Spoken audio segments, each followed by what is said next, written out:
Welcome to Book Reviews, where we explore the best books across every genre. I'm Joanna McCann. I'm joined as always by Gerald LeBlanc. Don't forget to grab your free copy of the audiobook using the link in the description below. Let's get started.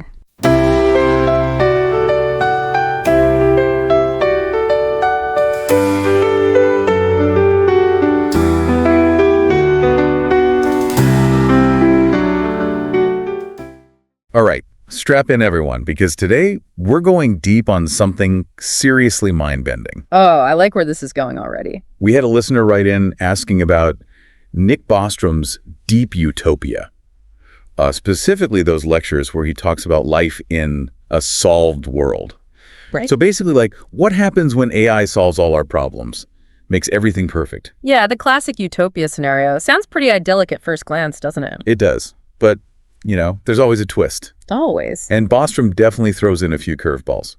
He doesn't present Utopia as this simple happy ending. Definitely not. It's more like he opens up this vast landscape of possibilities. Some are thrilling, sure, but others, well, let's just say there are some hidden potholes on that road to paradise. Okay, I'm hooked already. So are we talking flying cars and robot butlers, or is this a deeper, more philosophical kind of utopia? Much deeper. Bostrom dives into the fundamental questions, like what happens to human motivation and purpose when AI can outperform us in literally every field? Right, because if a machine can do it all better, why bother doing anything? Exactly. Even Elon Musk, the guy who's all about pushing tech boundaries, admitted feeling a bit lost pondering that very question. What's the point of all this work if AI can do it better? I think that's a question a lot of us might be facing sooner than we think. So, does Bostrom predict mass unemployment? Everyone just sipping margaritas on the beach while robots run the world? Not exactly. He actually explores the reasons why we work in the first place. Obviously, earning a living is key, but Bostrom highlights these other motivations too, like the pursuit of status, the thrill of getting new stuff, even that sense of purpose we get from contributing to society. It's way more complex than just work equals survival. I see. It's about more than just putting food on the table. Absolutely. But let's say, hypothetically, AI does take over all those traditional jobs. Couldn't humans still make money? Like through owning land or investments? That's a good question. And Bostrom addresses it. He acknowledges that income might not be the main issue in a world where AI handles all the labor. It's the question of meaning that takes center stage. Like what drives us when all our basic needs are met effortlessly, when work as we know it is obsolete. So is he saying a perfect world might actually lead to boredom? It's a real possibility, he explores, and it's pretty mind-bending. He even uses these everyday examples, like shopping, learning new skills, raising kids, even adventurous stuff like mountain climbing, to show how activities we typically enjoy could become kind of pointless in a world without limitations. Hold on, I need to process this for a second. Are we saying a perfect world might be boring? Well, that's the paradox Bostrom unveils. He argues that the satisfaction we get from activities comes not just from the activity itself, but from overcoming obstacles and reaching goals. Okay, so it's the journey, not just the destination. Exactly. He makes this distinction between what he calls instrumental activities, things we do for a specific outcome, and autotelic ones, which we enjoy purely for their own sake. Can you give me an example? Okay, imagine you're really into mountain climbing. The instrumental goal is reaching the summit, right? But the autotelic pleasure comes from the challenge, the risk, the sense of accomplishment. If you could just teleport to the top, it would kind of ruin the whole point, wouldn't it? Yeah, I get it. It's the struggle that makes it meaningful. Right. So what you're saying is this utopia could become a world of couch potatoes, just endlessly scrolling through virtual reality experiences trying to feel something. That's one potential pitfall Bostrom explores. He actually dedicates a good chunk of his work to this concept of experience machines, where we could theoretically just plug in and experience any pleasure imaginable. Wow, that's a whole other level of utopia. But I guess even that has its limits, right? Right. He argues that genuine meaning requires more than just subjective experience. It's about actively engaging with the world, forming real relationships, pursuing goals that have value beyond just personal pleasure.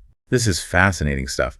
So Bostrom seems to be suggesting there are limits to what technology can actually achieve when it comes to human happiness and meaning. Yeah. But does he offer any solutions? Like, how do we avoid this utopian trap? He does, and this is where things get really interesting. He introduces this concept of artificial purpose, essentially designing challenges and goals that give us a sense of meaning, even in a world where those things don't naturally exist. Artificial purpose. So we'd be tricking our brains into feeling challenged and engaged, even if the underlying reality is one of ease and abundance. Sounds kind of like a video game, right? You got it. Like in a video game, the challenges are artificial, the rewards are virtual, but they feel real and they motivate us. Right. Bostrom suggests we could apply a similar principle to design utopian activities that really engage our minds and bodies, even if the stakes aren't real in the traditional sense. So, like, we could have a virtual Mount Everest that's even harder to climb than the real one. Exactly. We could create artificial obstacles, limited resources, introduce competition and conflict, all in a safe, controlled environment. It's a way to keep that thrill of the chase alive, that sense of accomplishment, even when those things no longer exist naturally. I have to admit, that's a pretty clever workaround.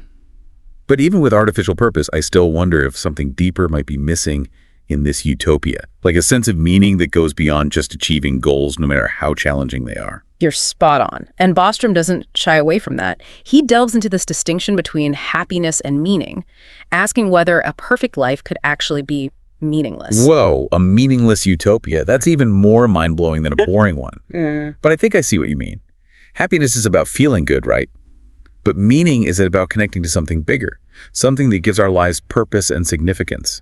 Exactly. And Bostrom explores this through the work of philosopher Thomas Metz, who argues that true meaning comes from objective value and engagement with something that transcends our individual lives.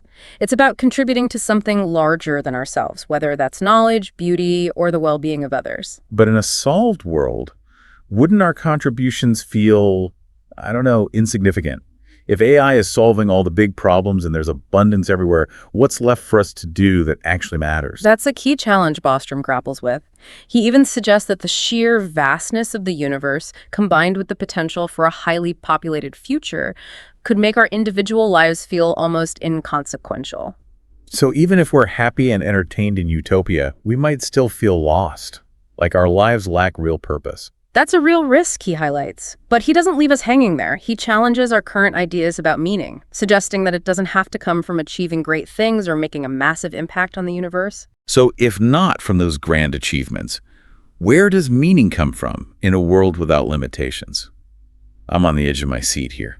Well, that's the million-dollar question, and that's exactly what we'll be exploring in the next part of our deep dive. So last time we were kind of wrestling with this idea, that a utopia, this perfect world where everything's solved, might actually be kind of a downer. Right. It really gets you thinking. All those things we usually consider problems, like scarcity and struggle, they kind of shape our experience in a way. Bostrom uses this term, post-instrumentality, to describe this state where we can basically achieve any outcome without breaking a sweat. Yeah, it's this weird paradox. On the surface, it sounds amazing, right? No more hard work, no more obstacles. But then you start to think, what's the point of doing anything if there's no challenge? Exactly. And he goes even deeper into this with those 4 case studies we touched on before.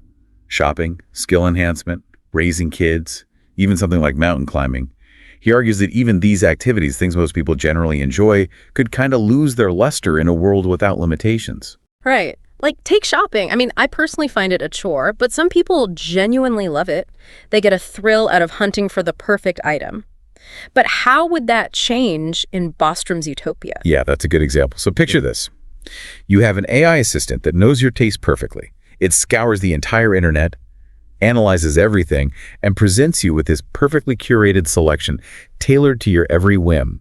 No more crowded malls, no more endless scrolling through websites. Right. Sounds pretty convenient, right? Super convenient. But would it be fun? That's the question. The challenge, the decision-making, that joy of discovering something unexpected, it's all gone. I guess you wouldn't even have those, impulse buys anymore. Everything would be perfectly calculated. Exactly. And Bostrom argues that this principle applies to other areas of life, too. Like skill enhancement. I've always wanted to learn a new language, but finding the time and staying motivated is tough. Wouldn't Utopia be the perfect opportunity to finally master that? Like, just download the knowledge directly into your brain? It would seem that way, right? No more years of study, no more struggling with grammar. But would it feel the same? Would you have that same sense of accomplishment? Okay, I see what you're saying. It's like the journey matters, even when it comes to learning. Precisely. And this line of thinking takes us to something even more complex: child rearing. It's hard to imagine a more challenging and ultimately rewarding endeavor, right? Definitely. But what happens when we have AI nannies that can do it all perfectly, 24/7? I'm not a parent, but I imagine that would feel, I don't know, a little demeaning. Like your role is obsolete. Right. That's a valid concern. And Bostrom doesn't shy away from those psychological and ethical implications. He argues that even if these AI nannies were flawless, something fundamental would be lost. That unique bond between parent and child, those shared experiences, even the imperfections, they make it real. All right, you're really making me rethink this whole Utopia thing. This perils of leisure idea is a real eye-opener. But what about something like mountain climbing? Surely, even with super advanced technology, scaling Mount Everest would still be a challenge. Even there, Bostrom argues, technology could erode the autotelic pleasure. Imagine climbing gear that makes it effortless, oxygen masks that eliminate altitude sickness, maybe even drones to airlift you up the toughest sections. Where's the risk? The sense of pushing your limits. Okay, you've officially convinced me. This utopia is starting to sound a lot less utopian. But Bostrom doesn't just highlight the problems, right? He explores some potential solutions, too. He does, and this is where things get really intriguing. He introduces this concept of artificial purpose. Basically, it's about designing challenges and goals that provide a sense of meaning, even in a world where those things don't naturally exist. Artificial purpose. So it's like we'd be tricking our brains into feeling challenged, even when the underlying reality is easy and abundant. Yeah, kind of like a video game, right? Right. The challenges are artificial. But within the game, they feel real. They motivate us. Exactly. And Bostrom suggests we could apply that same principle to design activities that really engage us, even if the stakes aren't real in the traditional sense. So like a virtual Everest that's even tougher than the real thing. Or some kind of complex simulation that requires strategy and teamwork to solve. Exactly. We could have artificial obstacles, limited resources, even introduce competition and conflict, but in a safe environment. It's a way to preserve that thrill of the chase, that satisfaction of overcoming obstacles, even when those things don't exist naturally anymore. It's a clever idea, for sure. But even with this artificial purpose, I still have this nagging feeling that something deeper might be missing in this utopia. Like a sense of meaning that goes beyond just achieving goals, no matter how challenging they are. That's a really insightful observation, and it's something Bostrom grapples with directly. He digs into this distinction between happiness and meaning, asking, could a perfect life actually be meaningless? Hold on. A meaningless utopia. That's even more mind-boggling than a boring one. Mm-hmm. But I think I'm starting to get what you mean. Happiness is about feeling good, right? But meaning is about connecting to something bigger, something that gives our lives purpose. You're on the right track. Bostrom explores this through the work of philosopher Thomas Metz, who argues that true meaning comes from objective value and engaging with something that transcends our individual lives. It's about contributing to something larger than ourselves, whether that's knowledge, beauty, or the well-being of others. Okay, I'm following you. But in this solved world, wouldn't our individual contributions feel, I don't know, tiny? Insignificant? If AI is taking care of all the big problems and there's abundance everywhere, what's left for us to do that really matters? That's the core challenge Bostrom tackles. He even suggests that the sheer vastness of the universe, coupled with the potential for a highly populated future, could make our individual lives feel utterly inconsequential. So even if we're happy and entertained in this utopia, we might still feel lost, like our lives don't have a purpose. Exactly. Yeah. That's a real danger, Bostrom points out. But he doesn't leave us stranded there. He challenges our current assumptions about what makes a life meaningful, suggesting that it doesn't have to be about achieving great things or leaving a huge mark on the universe. Okay, so if not from those grand achievements, then where does meaning come from in a world without limitations? I'm hooked. What does Bostrom propose? That's the question we'll be tackling in the final part of our deep dive. Welcome back, everyone. I hope you've got your thinking caps on, because we're about to wrap up our deep dive into Nick Bostrom's Deep Utopia, and things are about to get really interesting. We've covered a lot of ground already, from the potential for boredom in a world of abundance to the limitations of pleasure-seeking. We've even touched on the possibility of feeling insignificant in a vast and technologically advanced universe. Right, so the big question we left off with is, where does meaning come from in a solved world if traditional achievements don't really cut it? What's the alternative? Well, Bostrom proposes a really thought-provoking concept he calls meaning as encompassing transcendental purpose, or ETP for short. ETP, got it. 3 criteria for a meaningful life, even in Utopia. Lay it on me. Okay, so the first criterion is that the purpose needs to be encompassing. This means it engages a significant part of your being, something that can really sustain you for a large portion of your life. Not just a passing hobby, but something you can really dive into. So it has to be something that really resonates with you on a deep level. Exactly. The second criterion is that you need to have a strong reason to embrace this purpose. It can't just be something you pick out of boredom or because it's convenient. It's got to be authentic, driven by your internal compass, not just external pressures. Right. And the third criterion is that the reason for embracing this purpose has to come from a context of justification that's external to your everyday existence. So it can't just be based on your personal whims. It needs to connect to something bigger, something outside of your own little bubble. Precisely. It has to connect to something larger and more enduring than just our individual lives and experiences. Something that gives us a sense of belonging and significance within a greater whole. Okay, I think I'm starting to get it. But can you give me some concrete examples? What kind of things fit into this ETP framework? Things that could provide that deep sense of meaning, even in a world where all our basic needs are met. Think about things like artistic creation, pushing the boundaries of scientific discovery, exploring spiritual practices, even dedicating yourself to building and nurturing deep, meaningful relationships. I see what you're saying. So even in a world of material abundance and technological advancement, we can still find meaning by pursuing knowledge, creating beauty, connecting with others, or exploring those big questions about life and existence. Exactly. And Bostrom takes it even further. He suggests that a truly meaningful life might also require a sense of enchantment. Enchantment. Okay, now we're going full fantasy. Magic, spells, and unicorns. Not quite. By enchantment, he's talking about a world that's responsive to our inner lives, not just our actions. It's about feeling like our thoughts, feelings, and values actually matter. So it's like the world is somehow aligned with our values and aspirations, giving us this sense that we're part of something bigger and more meaningful. Yes, it's about feeling connected to something beyond the purely material and practical, something that speaks to our hearts and minds. But in a world where technology can manipulate reality so easily, wouldn't it be possible to create a false sense of enchantment, like a simulated spiritual experience or perfectly orchestrated social interactions? Is that really authentic? That's a valid concern, and Bostrom acknowledges it. He emphasizes the importance of authenticity and genuine connection. We shouldn't become too reliant on technology to manufacture meaning for us. So it's not just about having access to amazing experiences, it's about choosing them wisely and making sure they resonate with our deepest values. Absolutely. And this brings us to the final challenge of meaning in Utopia, the paradox of choice. Okay, I'm intrigued. What's so paradoxical about having choices? Isn't that the whole point of Utopia? To have the freedom to choose whatever path we want. That's what we usually think, right?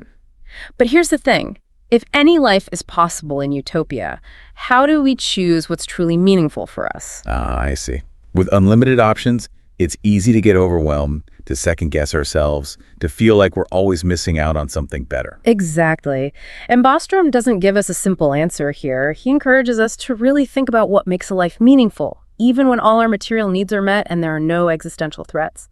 He stresses self-reflection, figuring out your core values, and engaging with the world in a way that feels authentic to you. This has been a mind-blowing deep dive. We've really explored some complex and fascinating ideas about utopia, happiness, meaning, and purpose.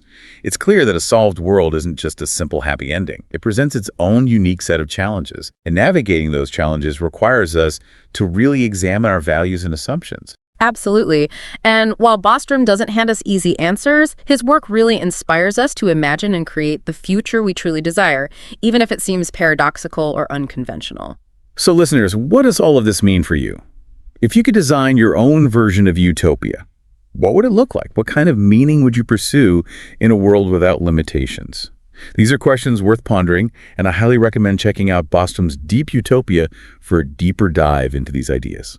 Thanks for joining us on this deep dive into the complexities of Utopia. We hope you'll join us next time for another adventure into the depths of knowledge and imagination. Until then, keep exploring. And that's our summary for today. We hope you enjoyed it. Don't forget to grab your free copy of the audiobook using the link in the description below. See you next time.